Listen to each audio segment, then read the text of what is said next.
Hey Jeremy, this is Keaton Everett from ABC going over your pitching video from the spring break camp. We're going to sort of break it down, kind of talk about mechanics and a little bit what we're seeing and kind of go over some things that will help us get more consistent, create more velocity, and most importantly get ourselves in the best position to deliver the ball with the least amount of strain on our arm. We basically just want to stay as healthy as long as we can. All right.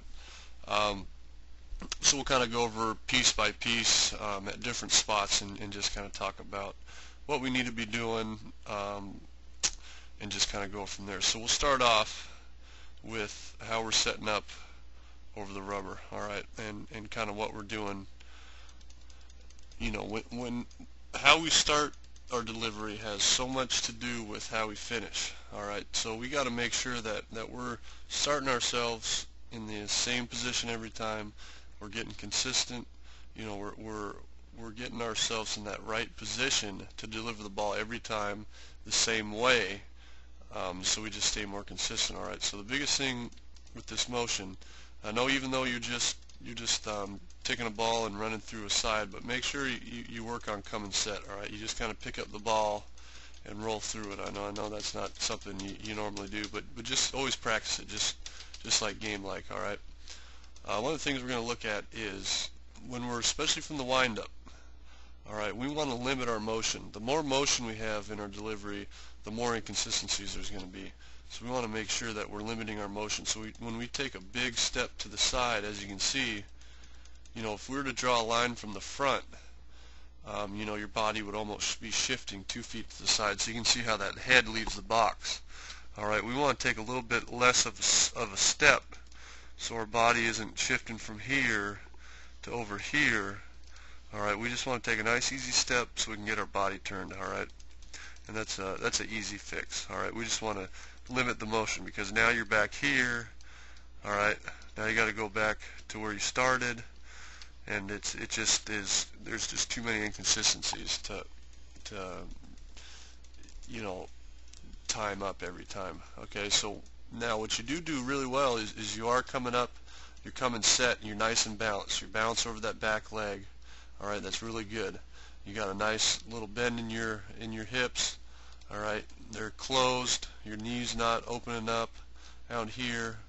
All right, so everything's good in this position. You got your hands down. You know, if you tuck them in a little bit closer to your body, that might make it a little bit easier to get consistent. But the biggest thing where you lose tons of power, tons of velocity is what you do with your hips. All right, see how this leg drops down right in this position. All right, you know that we want to get to a point where our hips are just driving down the mound. If we're exploding down the mound with our hips, you know, we want these guys to start forward.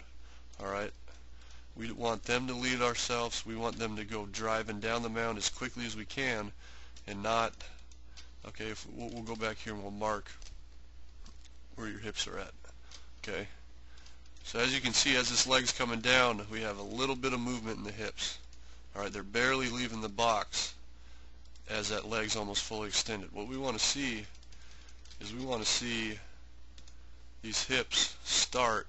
Once this leg starts going down, all right, we want to see the hips, you know, here, and then in this position we'd want to see the hips, you know, in this box, and in this position we'd want to see the hips in this box.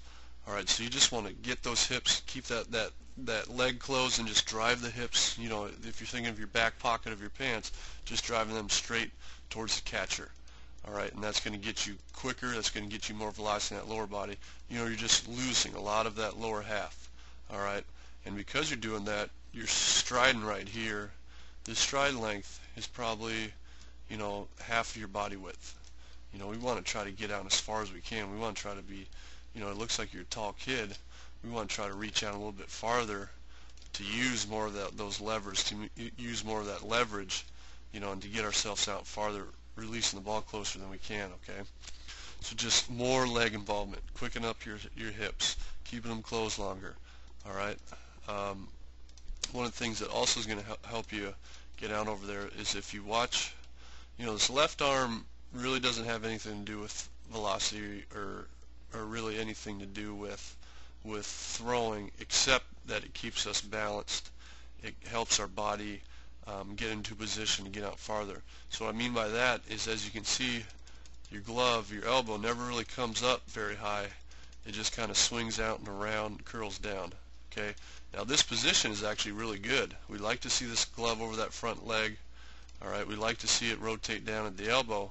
But what we like to see that you're not doing is let this, almost feel like it's a puppet string on your elbow right here, and your elbow's getting a little bit higher.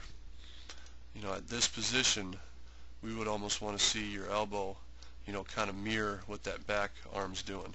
You're here with that back arm, we'd almost want to see it, more so like this.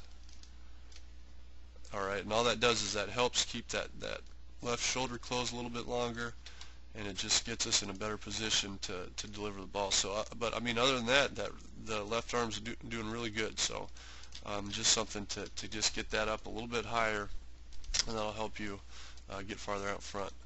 All right. We'll go to release. So as you're releasing it, another thing we're talking about of not using enough legs, not using enough hips, is you can see this back leg coming off the ground before we're releasing the ball.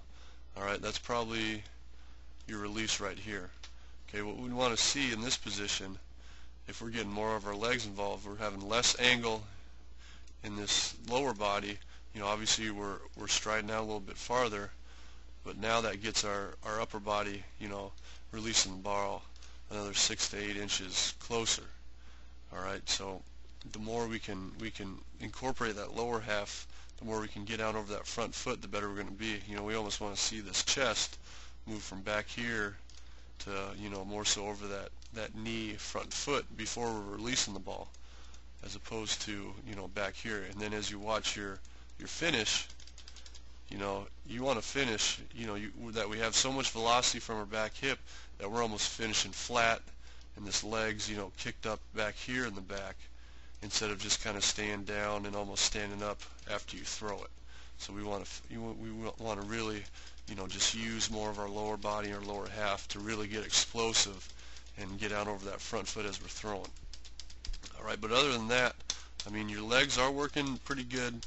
It's just that just getting them more involved, driving the ball, or driving your hips farther down the mound, quicker down the mound, just getting out there, reaching out in front. All right.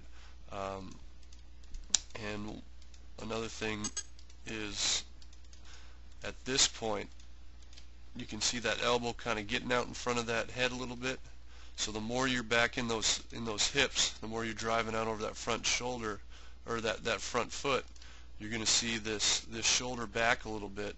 You're going to see your head out here, and then you're not going to see that elbow out in front of your head. Once this elbow starts kind of creeping out in front of your head, that's getting a little bit of strain on the elbow. So that's why we want to really use our legs to throw. All right. So, I mean, other than that, it's a quick, it's an easy fix. It's something you don't have to spend countless reps and hours doing. All it does is just incorporating more legs, getting them going quicker, and that's going to build on itself from there. So hope you had a great time at camp and have an awesome season this year. Hope you do well, and thanks for making it out again to our camp, and hope you had a great time. We look forward to seeing you again with ABC.